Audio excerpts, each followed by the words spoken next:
name is Ndlela. I'm known as Ndlela.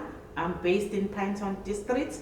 I joined early childhood development section, which is also under foundation phase, in 2008. Me about ECD space is it is an important space where you meet the children at their tender age.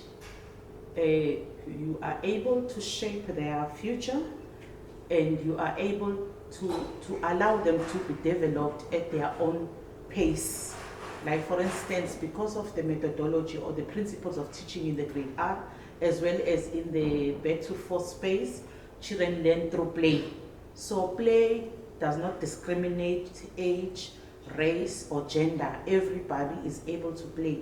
Even those that are having disabilities, they can play and they enjoy play and they learn through play. So that's why I love to work with young children, because of the method that they are taught or the way they are learning.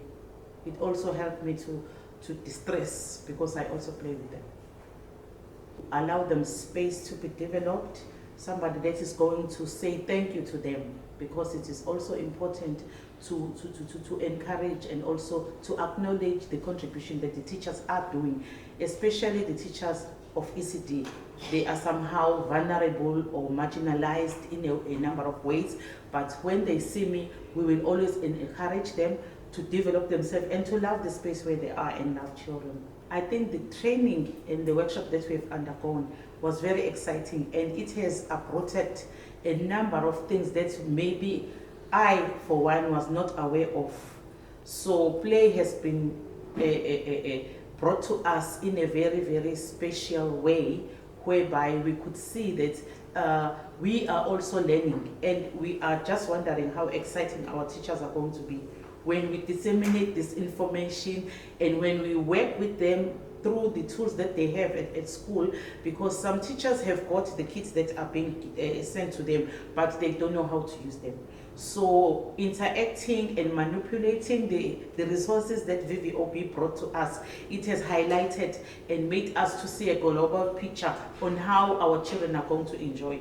But then our task is to educate the teachers and so that they can be effective in the classroom. That was the highlight. And also the other highlight is the issue of PLCs, because now, more than any time, now there are free courses that the teachers are going to undergo, and we are very excited. We are also enrolling